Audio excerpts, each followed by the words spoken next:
اتنی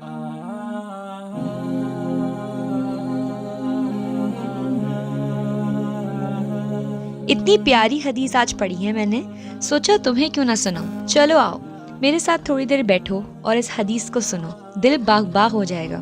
بسم اللہ الرحمن الرحیم۔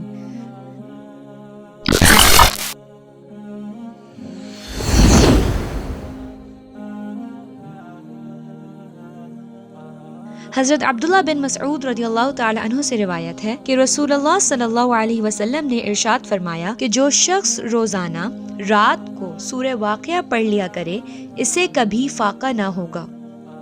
حضرت عبداللہ بن مسعود رضی اللہ تعالی عنہ اپنی لڑکیوں کو حکم دے کر روزانہ رات کو سورہ واقعہ پڑھوایا کرتے تھے۔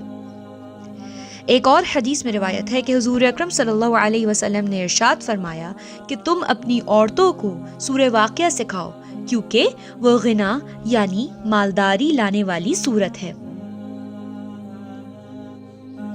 ایک بار کا ذکر ہے کہ حضرت عبداللہ بن مسعود رضی اللہ تعالی عنہ کے مرض وفات میں حضرت عثمان بن عفان رضی اللہ تعالی عنہ ان کی بیمار پرسی کے لیے تشریف لے گئے اور دریافت فرمایا کہ ما تشتکی، آپ کو کیا تکلیف ہے؟ حضرت عبداللہ رضی اللہ تعالی عنہ نے جواب دیا، یا ذنوبی، اپنے گناہوں کے وبال کی تکلیف ہے۔ حضرت عثمان رضی اللہ تعالی عنہ نے ارشاد فرمایا، فما تشتہی، آپ کی خواہش کیا ہے؟ حضرت عبداللہ رضی اللہ تعالی عنہ نے فرمایا، یا رحمت ربی، اپنے پروردگار کی رحمت چاہتا ہوں۔ آپ کے لیے کوئی طبیب بھیج دوں؟ حضرت عثمان رضی اللہ تعالی عنہ نے پوچھا، طبیب ہی نے تو مجھے بیمار کیا ہے۔ حضرت عبداللہ رضی اللہ تعالی عنہ نے جواب دیا، تو پھر اخراجات کے لیے کچھ رقم بھجوا دوں؟ حضرت عثمان رضی اللہ تعالی عنہ نے فرمایا، نہیں، مجھے اس کی ضرورت نہیں۔ حضرت عبداللہ رضی اللہ تعالی عنہ نے جواب دیا، یہ رقم آپ کے بعد آپ کی صاحبزادیوں کے کام آ جائے گی۔ حضرت عثمان رضی اللہ تعالی عنہ نے دوبارہ فرمایا، کیا آپ کو میری بیٹیوں پر فقر و فاقہ کا اندیشہ ہے؟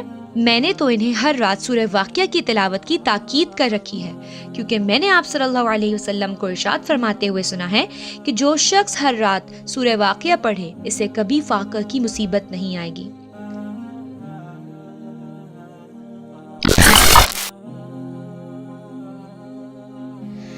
تو سیکھنے کی بات یہ ہے کہ لوگ آج کل پیسہ کمانے اور مالدار بننے کے لیے بہت کوشش کرتے ہیں، لیکن اللہ کے رسول صلی اللہ علیہ وسلم کے بتائے ہوئے نسخے پر عمل کرنے کا ارادہ نہیں کرتے۔ آج کل ہم ایسے دور سے گزر رہے ہیں کہ مردوں اور عورتوں کو، چھوٹوں کو، بڑوں کو، بچوں کو، بوڑھوں کو قرآن مجید کی تلاوت کرنے اور اللہ کا ذکر کرنے کی فرصت ہی نہیں ملتی۔ صبح ہوتی ہے تو سب سے پہلے اسکرین ٹائم لگتا ہے، نیوز پیپر میں بزی ہو جاتے ہیں، گھنٹے آدھ گھنٹے کے بعد ناشتہ کر کے تیار کر کے اپنے بچوں کو ہم اسکول بھیج دیتے ہیں، اور جو بڑے ہیں وہ اپنی جابس کے لیے چل جاتے ہیں۔ عورتیں اور چھوٹے بچے اسکرین ٹائم میں اس قدر مصروف رہتے ہیں، جب اسکول والے بچے واپس آتے ہیں تو وہ بھی ٹی وی، کارٹون اور ڈفرینٹ ایکٹیویٹیز میں بزی ہو جاتے ہیں۔ ذکر اور تلاوت کا وقت کہاں بچتا ہے، سب حب دنیا میں مست ہیں۔ بہت کم کسی گھر سے کلام اللہ پڑھنے کی آواز آتی ہے۔ ذکر اللہ اور تلاوت کلام پاک لوگوں کی طبیعت آمادہ ہی نہیں ہوتی۔ محلے کے محلے غفلت کدے بنے ہوئے ہیں، اکا دکا کسی گھر میں کوئی نمازی ہے، اور اس افسوسناک ماحول کی وجہ سے اللہ کی رحمتوں اور برکتوں سے ہم محروم ہیں۔ ہر مسلمان کے لیے ضروری ہے کہ قرآن مجید پڑھے اور اپنے ہر بچے کو، لڑکا ہو یا لڑکی، قرآن شریف پڑھائے، اور روزانہ صبح اٹھ کر نماز سے فارغ ہو کر گھر کا ہر فرد کچھ نہ کچھ تلاوت ضرور کرے، تاکہ اس کی برکت سے ظاہر و باطن درست ہو اور دنیا آخرت کی خیر نصیب ہو۔ اللہ کے ذکر اور تلاوت قرآن مجید کی برکتیں اور سعادتیں ایسی بے انتہا ہیں جن کا پتہ انہی نیک بندوں کو ہے جو اپنی زندگی کا حصہ ان میں لگائے ہوئے رہتے تھے۔ سورہ واقعہ، سورہ آل عمران، سورہ سجدہ، سورہ یاسین، سورہ رحمان اور پورا قرآن جتنا دل چاہے پڑھیں اور جتنا ہو سکے پڑھیں۔ اللہ تعالی ہمیں اس پر استقامت عطا فرمائے اور ہمارے نفس کو توفیق عطا فرمائے کہ ہم دل جمعی اور محبت کے ساتھ قرآن مجید کی تلاوت کرنے والے بن جائیں اور اس پہ عمل کرنے والے بن جائیں۔ آمین یا رب العالمین۔